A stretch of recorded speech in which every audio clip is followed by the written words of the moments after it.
Hello guys.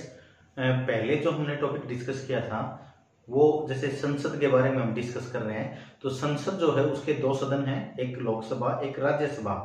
तो हमने लोकसभा को पढ़ लिया है, आज हमने राज्यसभा को पढ़ना है। संसद का जो उच्चतम सदन है उसको हम राज्यसभा कहते हैं और संसद का जो निम्नतम सदन है उसको लोकसभा कहते हैं। तो राज्यसभा जो है वो संसद का उच्चतम सदन माना जाता है। अब सबसे पहले देखेंगे कि राज्यसभा के पहले आम चुनाव कब हुए।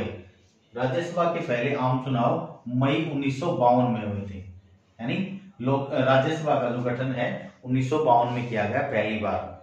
और राज्यसभा जो है संविधान से के कौन से अनुच्छेद में आती है? राज्यसभा संविधान के 80वें अनुच्छेद में आती है। संविधान के 80 अनुच्छेद में राज्यसभा का जिक्र किया गया है।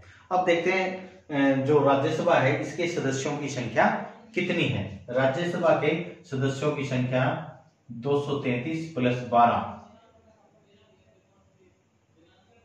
इज इक्वल टू टोटल 245 होते हैं। अब 233 प्लस 12 का क्या मतलब है? 233 तो वो हैं जिन्हें राज्यों से चुन करके भेजा जाता है, यानी राज्यों से अप्रत्यक्ष रूप से इनका इनडायरेक्ट रूप से इनका चुनाव होता है। 12 वो सदस्य हैं जिनको हम 4 क्षेत्रों से चुनते हैं, जैसे विज्ञान के क्षेत्र में, कला के क्षेत्र में, साहित्य के क्षेत्र में, समाज सेवा के क्षेत्र में। ये 12 वो हैं जिन्हें 4 क्षेत्रों में से विज्ञान, समाज सेवा के क्षेत्र में, कला के क्षेत्र में और ये विज्ञान के क्षेत्र में, समाज सेवा के क्षेत्र में, कला के क्षेत्र में और साहित्य के क्षेत्र में।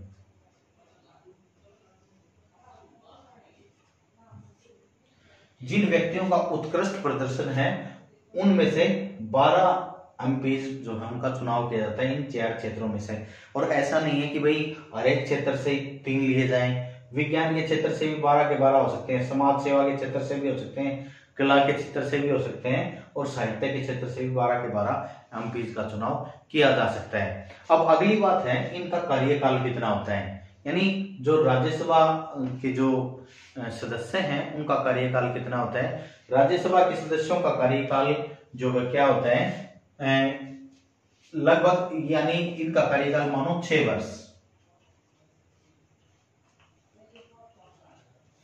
6 वर्ष कैसे माना जाता है? 6 वर्ष इसलिए माना जाता है कि राज्यसभा के जो सदस्य हैं हर 2 साल में 1/3 को चेंज कर दिया जाता है। हर 2 साल में 1/3 को चेंज कर दिया जाता है। तो क्या, जैसे अभी बात करते हैं फिर 6 वर्ष कैसे हुआ। देखो, सबसे पहले जब आम चुनाव हुए 1952 में तो 245 सदस्यों का चुनाव किया गया। अब उसमें क्या हुआ कि जैसे 1952 में जो चुनाव हुए थे उसके बाद 2 साल में 1954 में, यानी 2 साल के बाद 1/3 को चेंज करना है। 1/3 को चेंज करना है। 2 साल में जब चेंज करना पड़ा तो क्या हुआ, पूरे जो राज्यसभा के जो सदस्य थे उन राज्यसभा के सदस्यों का क्या किया गया, लॉटरी सिस्टम, यानी सभी सदस्यों के नाम लिख करके एक ड्रा निकाला गया। 1/3 उनमें से निकाल लिए गए। ठीक है। उसके बाद 1956 में फिर यही स्थिति आई। 1956 में जैसे अब 1954 में नए आए तो क्या हुआ कि 1956 में क्या हुआ, वो सदस्य हैं जिनको 1952 में और 1954 में, यानी जिनको 1952 में चुना गया था उनमें से जो है फिर 1/3 निकाले गए। उसके बाद 1958 में फिर ऐसे चुनाव किया गया तो क्या हुआ, 1958 में जो बचे हुए थे 1/3 उनको फिर निकाल दिया गया, उनकी जगह और 1/3 को बना दिया गया। तो इस तरह से हर 2 वर्ष में राज्यसभा के जो सदस्य हैं उनका 1/3 हिस्सा उनको संसद से जो है उनकी रिटायरमेंट दी जाती है, उनकी जगह 1/3 का और चुनाव किया जाता है, 1/3 और आ जाते हैं। राज्यसभा संसद का एक ऐसा सदन है जिसको कभी भंग नहीं किया जा सकता। लोकसभा को भंग किया जा सकता है लेकिन राज्यसभा को कभी भंग नहीं किया जा सकता, क्योंकि इसमें तो इसका जैसे लोकसभा का कार्यकाल 5 साल होता है, हर 5 साल के बाद उनका ऑटोमेटिक उनका कार्यकाल खत्म हो जाएगा, लेकिन यहाँ पर राज्यसभा जो वो कभी भंग नहीं होती है। तो इस तरह से हमने जो है आज पढ़ा है राज्यसभा को।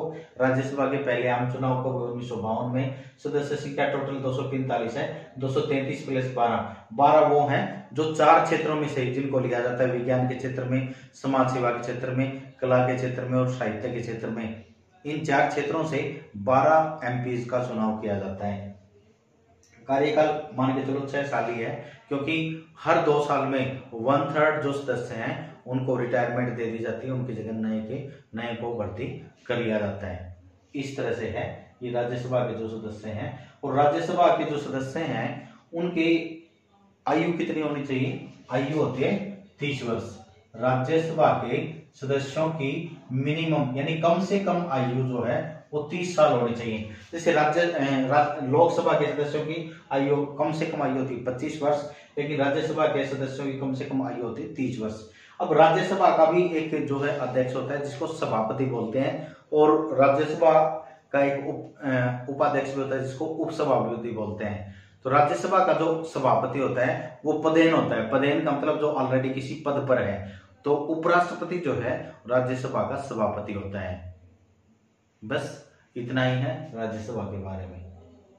राज्यसभा जो है कभी भी डिसॉल्व नहीं की जा सकती।